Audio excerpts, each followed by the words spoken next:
Hello, and welcome to the Nonfiction Authors Podcast. I'm Carla King, your host, and before we start, I'd like to invite you to go to the Freebies tab at nonfictionauthorsassociation.com to check out our free reports. We developed these reports to help you figure out things like ISBNs, distribution, optimizing book sales on Amazon, generating book reviews, growing your email list, and we provide checklists on things like publishing and book launches. Now stay tuned for this week's guest. Hi, everybody, and welcome to the Nonfiction Authors Podcast. Our guest today is JJ Hebert, and we'll discuss the importance of editorial and reader book reviews and all those surrounding tasks in your publishing journey. JJ Hebert is the founder and owner of the hybrid book publisher Mindster Media, which is a 2023 Inc. 5,000 fastest growing company. Mindster Media helps people from all walks of life distribute and market their books.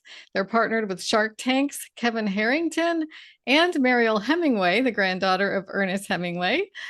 Hebert is also a USA Today, Wall Street Journal, and #1 best-selling author of books which have won 9 literary awards. Thank you so much for having me. I appreciate it, Carla. You're so accomplished, and your latest is being included in the Inc. 5,000 list of fastest growing companies.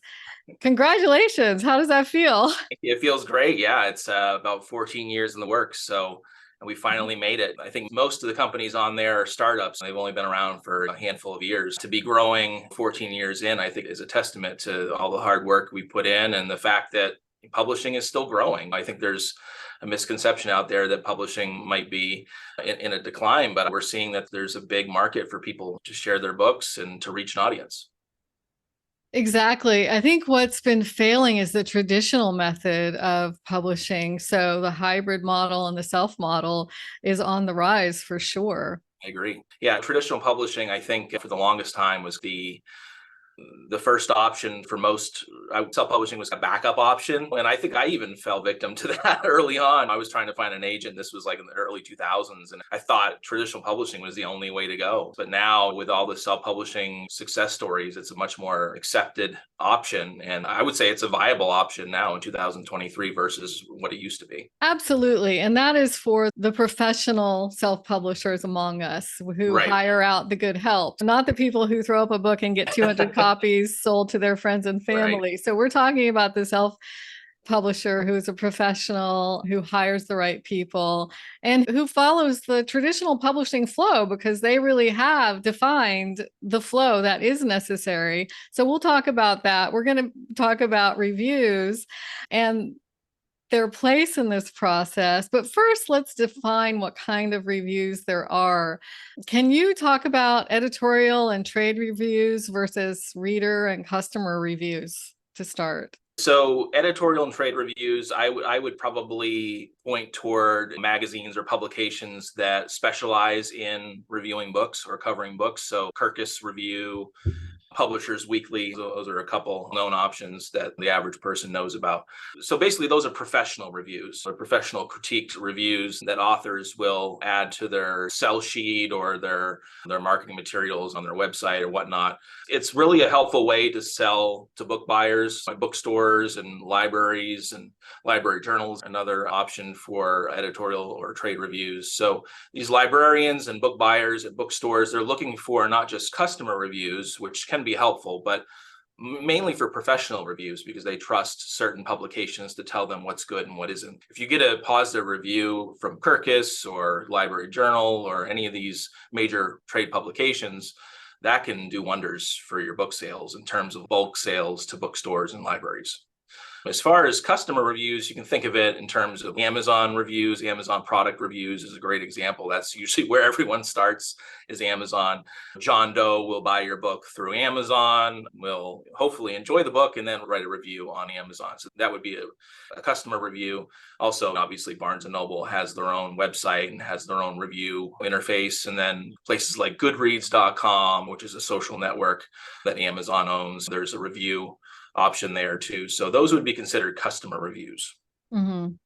And we'll talk about how authors might approach getting those with the help of the professional services as well. So during the publishing process, you've got editing, you've got design, you've got marketing and promotion. We'll talk about these kinds of reviews and where they come in that process. Yes, you want to start early, if at all possible. With independently published books or self-published books, the process is a little bit different than a traditionally published book. Because usually traditional books, there's like a 1 to 2 year window between the time when you sign on the dotted line and when the book is actually released. So you have more time to spend on some of these editorial reviews, sending your work out to some of the big names. And then also consider the fact that Kirkus Reviews and Publishers Weekly and some of the big, well-known, established trade, publications, a lot of them don't really want to do anything or have anything to do with independently published or self-published books. They have separate, divisions for that. You want to start as early as you can. I would say get a handful of editorial reviews early on, maybe 4 weeks or before. If it's an independent or self-published books, you want to start like 4 weeks before publication, getting it going. Some of them will take several weeks. Better if you can do 4 months in advance. That will just give you more time. But the nice thing about self-publishing and independent publishing is that you can always add these editorial reviews later on too. It's not like you have to hold up your publication waiting for an editorial review. So like a Midwest book review, which does a lot with independently published books, they might be able to turn it around in a couple of weeks or a couple of months, whereas you might send out a request to another publication. It takes them 6 months when you've already published your book, and it's like, oh, wait, let me add this now. And there's nothing wrong with that. So you can add it after the fact. That's my strategy. There are the trade reviewers that you can submit to without paying in advance. And then there are the paid trade reviews, and some of them have both options. Do you use the paid book reviews from the trade as well? In the independent world, yeah, I definitely use the paid option. So there's a Kirkus Indie option where it's a paid review and you can buy an expedited service. So you're still getting that Kirkus name on there. It's not guaranteed to be positive, so you have to keep that in mind. Hopefully there's some sort of excerpt that you can share or sample that you can share from that review as a selling point. I almost overlook, I wouldn't say overlook, but I discount a lot of the bigger names in independent publishing or self-publishing because a lot of them will reject you outright. So I almost don't count on them. I don't count on Publishers Weekly unless it's through Book Life, which is their self-published arm for reviews. I don't really count on Kirkus unless it's Kirkus Indie. I don't really count on Forward Reviews unless it's Clarion, some of these paid versions, because then at least you're guaranteed. It's hard to make it part of your marketing plan unless you know that it's coming. Whereas if you're traditionally published, there's a much better chance of getting a Publishers Weekly review, Kirkus review, and then you have, like I said, additional time to send it out 3 months in advance or 6 months in advance or whatever each publication requires. There's also different submission guidelines for each trade publication too, and you have to be really mindful, really careful how you submit because they're looking for ways to just reject it. So if you don't follow those submission guidelines, you're out. It's game over for you. So if you are going to go after some of these bigger names, make sure you leave plenty of room or plenty of time and make sure you follow those submission guidelines. Otherwise, there's no chance. Absolutely. And I know that when I think Kirkus was the first to offer paid reviews, we were all very suspicious of it, including the trade, until Kirkus started giving bad reviews for bad books. You pay a few $100 and you're not guaranteed to get a good review because they are reviewing it for the trade, not for the author who pays them or the independent publisher who pays them for the review. So that's actually a good thing, in my opinion. I agree. Yeah, because there's integrity there. And if Kirkus starts just phoning it in, the trade's going to notice or the industry is going to notice and book buyers won't take Kirkus seriously anymore. So yeah, there needs to be a healthy dose of reality with any of these reviewers or these services, and it needs to be positive and negative depending on the quality of the book. And you mentioned, I think there's also Midwest Book Review, Reader's Favorite, which I hadn't heard of, an independent book review. I think there's San Francisco Book Review. There are a lot of trade reviewers. Yeah, there's a whole bunch. And honestly, you can Google editorial reviews and you'll see a whole list. The ones that I like are Kirkus Indie Reviews, Clarion Review, which is part of Forward Reviews. Publishers Weekly has their Book Life for indie authors, where you can get some sort of guaranteed review. Again, not guaranteed positive, but you'll actually get a review. Midwest Book Review, I've had a lot of luck with, and they're fairly well known. Indie Space, and I think it's like $50. It's basically just a reading fee. It's pretty cheap, something along those lines. Once again, not guaranteed to be positive, but they also have an awards program and whatnot. So Kirkus and Ford are fairly expensive. I think they're several $100s per review, which can be a little bit expensive for some authors. But as far as like affordability, Midwest Book Review, Reader's Favorite, and I think Independent Book Review is just maybe $100 or $150 or something along those lines. But you can go on their websites and check it out. And it can be even more if you make it a rush job.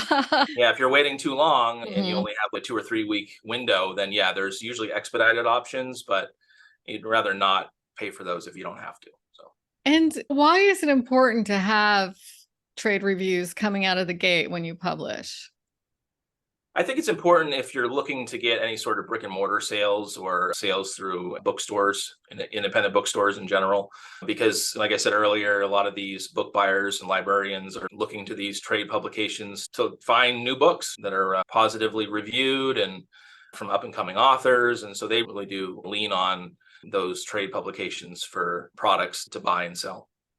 So, as you said, it's not absolutely necessary to get those, but customer reviews, on the other hand, especially on Amazon, really count for a lot with the readers who are shopping, who have their credit card out ready to Yeah. purchase a book or get the information.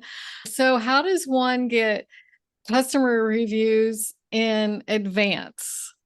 So just to wrap up the other topic as far as editorial reviews, like you said, it's almost not even necessary in some cases. If you don't care about brick and mortar, if you don't care about independent bookstores or getting your book into stores, you can basically skip the editorial review process. There's no reason for it.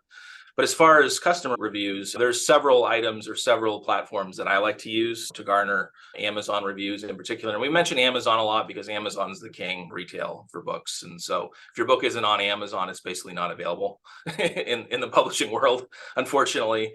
I like to use Goodreads. I mentioned Goodreads before earlier in our conversation.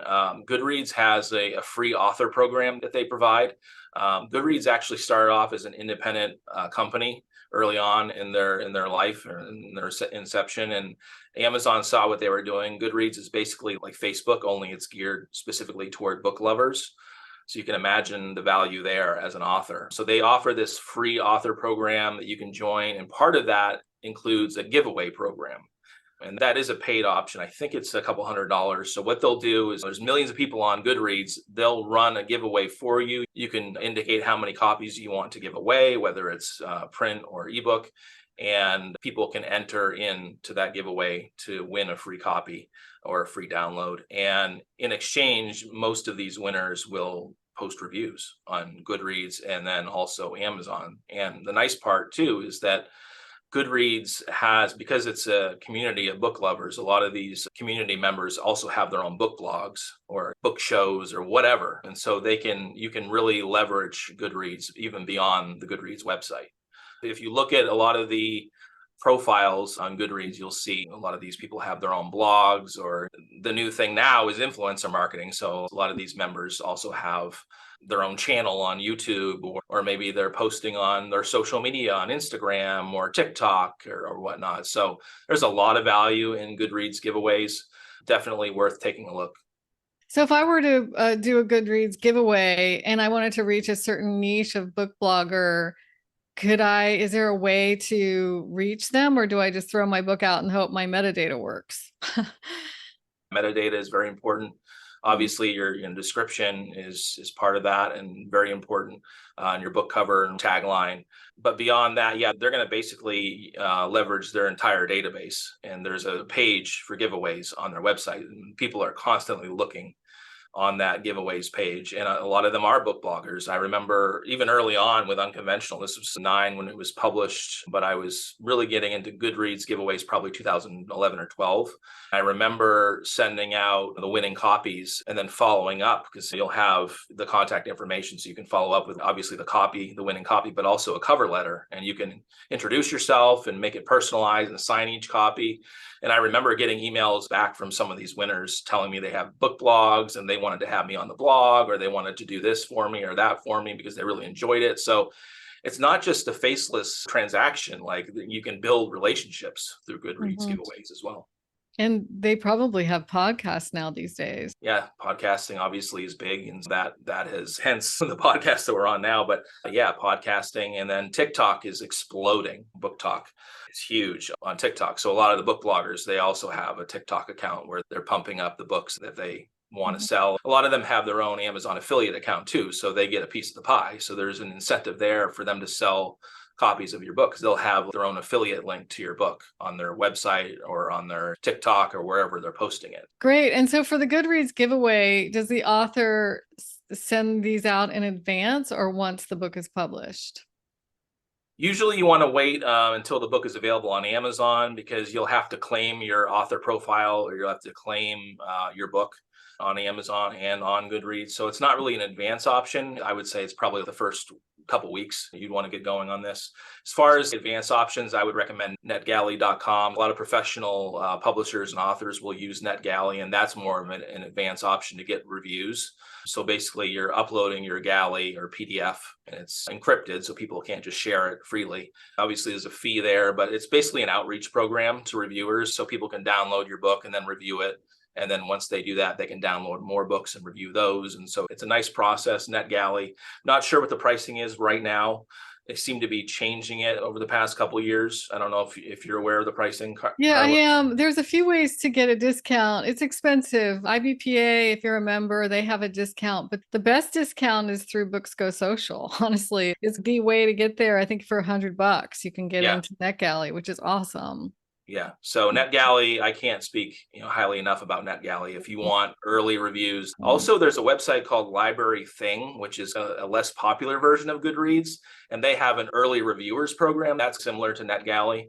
It's just lesser known. You'll see that you can leverage that as an independent author or a publisher. Either way, you can put your book out there. It's run very similar to the Goodreads giveaway, but you can do that in advance, whereas Goodreads, you have to wait until your book is populated on their website. You can download your Goodreads data and import it into Library Thing, so you can have all of that data there as well. And they do treat the authors, you get an author page very well. And I think on both of the platforms, you can also supply EPUBs, ebooks as well. You can. So if you don't want to go through the process of manually sending out or mailing out each copy, you can just offer a download. So offer your EPUB version of your ebook, and they can just download that if they win. So yeah, I think, did Library Thing come first? I think it did. I think it was the original. You can tell that it's older because it looks older. Yeah. And then Goodreads came in behind it, and then Amazon chose the winner. Basically, they saw Goodreads and liked it probably better than Library Thing, and bought it out. You can't beat it in terms of affordability. And Galley's right up there too. I'm not sure how easy it is to sign up just as an individual author. I know they do a lot with publishers. It's been a minute since I've gone through the sign up process. I signed up as a publisher back in the day. And for nonfiction authors, most of us form our own publishing companies, LLCs, for instance, so we can sign up as publishers, even if we only publish one book and a workbook and a course. Right. Good point. Yeah. Mm-hmm. So we also touched on book bloggers. I think also another item to really consider in terms of getting customer reviews is your own list. If you're a nonfiction author, you probably have your own email list, right? Whether it's business related, say you're an entrepreneur, you probably have your own list, and you're probably writing a book to use as a marketing tool for your business anyway, so you can tie the two together. So don't be bashful about sending out an email to your list or lists. If you want to segment it, if you're able to, then go ahead. But yeah, send out an email to your list mentioning that your book is available now, and you could stress the importance of reviews. You could even buy some downloads, or you can get some coupon codes from Amazon, and you could share those with some of the people on your list too. You used to be, I think you can still gift ebooks on Amazon, right? The KDP Select program, the exclusive 90-day ebook program, which I don't always recommend, allows you to do that kind of thing, but can be worth it just for the ebook. You can look into it, but you might be able to gift your ebook to certain people as well. So if there are some people on your list, or if you want to reach out to certain people individually and offer them the book, you can do that. Or you can just send them the EPUB if you want, if you trust someone that they're not going to obviously. Well, JJ, I love Book Funnel for that. So Book Funnel definitely can be tied to your list, and you can give your book away free, and it will collect it will actually track the people who download it and who haven't and send them a message Right. saying, "Oh, I noticed you haven't downloaded Yeah. your book yet." So Yeah. that, and I always do that for my beta readers. My peers and beta readers always get free books anyway, Mhm. right? And they're the best reviewers, right? Right. Right. Because they see what you're doing and they want to contribute in a Mhm. positive way. So yeah. And they feel invested in your career because they've helped you write the book. Yeah. And then obviously there's paid programs out there. Just be really careful that you're not buying reviews. That's against the terms and conditions on Amazon's. You can't say, oh, I'm going to pay $10 per review. That's going to get you in trouble. What you can do is you can pay for outreach, which is basically what Goodreads and NetGalley, all those other companies are doing. And you're paying them for outreach or leveraging their database. If you Google Amazon reviews, programs, and things like that, you'll see it. So the key to look for is that you're not paying for reviews, you're paying for, like I said, outreach. If someone has a list of reviewers that you can leverage and they're offering that for payment, that should be okay. You should be able to ask the service provider more about their service and just make sure you're not paying for those reviews. So at Mindster, some of your authors may have assistants who can help them find the bloggers or outreach services, or maybe your marketing department can do that as well. Yeah, we have a wide array of marketing services. So we do have review programs where you're not paying per review. We see an average number of reviews as a result of our outreach, but we have email marketing campaigns that go out. We have our own list of Amazon reviewers. These are people who have established accounts, and a lot of them have their own book blogs, actually. And so they review books professionally. This is what they love to do. They have affiliate accounts, so they make some money on it too. And they're not always positive. We can't guarantee positive customer reviews, but reviews on Amazon are especially important based on algorithms at Amazon. No one really knows exactly what the algorithm is, but I think there's a consensus that they do provide more visibility to your book if it's well reviewed and there's consistent sales. Whereas if there are no sales and no reviews, you're pretty much dead in the water. Millions and millions of books out there. You need to make sure it's well reviewed and there's some constant sales just to trigger the Amazon algorithms into recommending your book to their database. Customer reviews are very important in terms of Amazon, but also obviously it's for customers. So it's for John Doe hops on there and looks at your book and likes the cover, likes the description. And if he doesn't see any reviews, he might not take the plunge and buy it. But if he sees 20 or 30 reviews, even if they're not all positive, but sees a wide range of reviews, he might be more apt to actually buy it. I know it seems like common sense, but you have to treat it like a product in getting those reviews and showing the consumer that it's a worthwhile product to buy. Thanks for that. And there's one more category we want to talk about, which is influencer or celebrity reviews, which is very intimidating for a lot of authors. From my standpoint, celebrity marketing is game changing. We have some celebrities working with Mindster Media and some of our books, like Kevin Harrington from Shark Tank and Mariel Hemingway, Ernest Hemingway's granddaughter. And then we have a few other celebrities who work with us. And so we've reached out to them directly and worked out deals with them. They can help us promote our own books, but you can do a lot of this outreach on your own. There's a website that I like, Contact and Celebrity, run by a guy named Jordan McNally, who I've been following for a few years. He's created a database of agents and publicists and managers of these celebrities. So if you have a celebrity in mind that you want to get your book into his or her hands, instead of just sending a DM or sending a letter, you can contact that celebrity through their publicist or manager or official representative, and you're more apt to get some sort of reply. Even if it's not a yes, you'll likely get some sort of reply. Mm-hmm. And Contact Any Celebrity has emails and phone numbers and ways that you can reach these celebrities. This is where a lot of agents provide their information and work together is through databases like Contact Any Celebrity. And obviously they build up their own Rolodex or their own database throughout the years. But yeah, this is a quick way to get that information that you need. So if I'm aiming to attract a celebrity or kind of a group or niche of celebrities, what should I be doing in advance of that contact, do you think? Well, first, you should know who your target audience is, obviously, before you even write your book. So that would help you determine, okay, who would be a good fit in terms of an influencer or a celebrity. If you have a business book, Kevin Harrington from Shark Tank, or Lori from Shark, or Barbara Corcoran, or one of those Shark Tank members, you can't really go wrong in terms of getting an endorsement, or Seth Godin, or some big name like that. Shoot for the stars. I mean, the worst they can say is no or just not answer you, but it's worth it. As far as preparation, yeah, that target audience I think is important and knowing who to contact based on that. But I would put together a really professional sell sheet or pitch and really refine it over time. I don't think you really need to get into it any further than like an elevator pitch. So 30 seconds, it might be all you get with some of these publicists and managers. So just make it short and sweet. I wouldn't go on and ramble away. But if you have credentials as a nonfiction author, which you probably do, probably an entrepreneur or a business owner as well, I would share that information early on. Maybe make it so that there's some sort of mutual benefit there. So it's not just you taking from them, but what can you do for that celebrity as well? And that's what I've done throughout the years is what can we do for the author? In the case of Kevin Harrington from Shark Tank, he has a lot of people who come to him that need help with publishing. He was actively looking for a publisher who he could just hand these deals off to because a publisher that he obviously respects and trusts, and he had been looking for quite a while. So when I came along and reached out to him, it worked really well. And the same goes for your book. I would reach out and offer something that's mutually beneficial. Maybe you can work together on some other program, or maybe you can help the entrepreneur or the celebrity in some way that would help.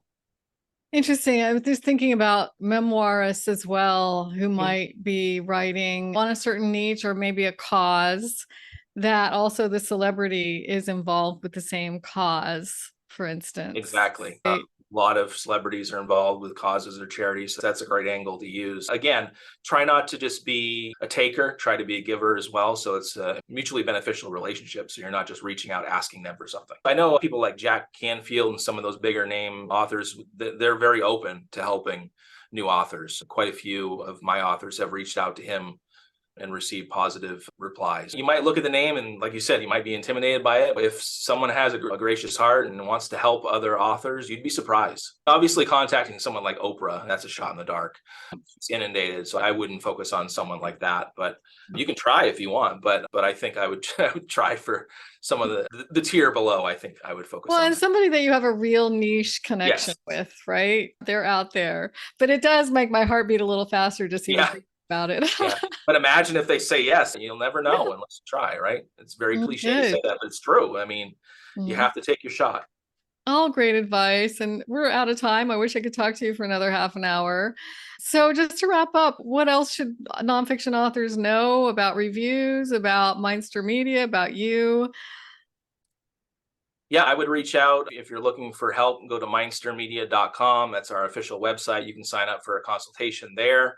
I also have a blog that I keep updated, jjhebertonline.com, or you can access it through jjhebert.com as well. And that'll send you over to my blog. And there's a lot of important advice there with regards to publishing and marketing and writing as well. So yeah, give it a shot. We also have a Mindster Book School at mindsterbookSchool.com, where we've been rolling out advice through our Mindster website as well. All good stuff. And take a look at JJ's Amazon bestseller books. You're an inspiration with all your writing and your business success. So thank you for being on the podcast. Thanks for having me, Carla. I appreciate it. And thank you to our nonfiction author listeners and the professionals who help you succeed. Remember, keep writing and publishing. The world needs your experience and expertise. Thanks for listening to this episode of the Nonfiction Authors Podcast. You can find the transcript, show notes, and links for this episode on the Courses and Events tab at nonfictionauthorsassociation.com. While you're there, please check out our membership options. We've negotiated discounts for our members that can more than pay for your membership fees, such as 20% off editing and 10% off audiobook production, 33% off our master courses, discounts for printing, publishing, and website development, and discounts from Office Depot as high as 80%. We send out an author advisor email every Friday that includes media leads to everything from periodicals to podcasts where you can promote your book. Members can also participate in our very popular mastermind group we call the Author Brainstorm Exchange, and you'll get access to our private community too. We have a year-round Nonfiction Book Awards program, an annual Nonfiction Writers Conference, classes, and master courses on book marketing, book publishing, and book promotion, all of which come with optional professional certification for author assistants, consultants, coaches, and others who help authors succeed. There's a lot more to explore at nonfictionauthorsassociation.com. We hope to see you there.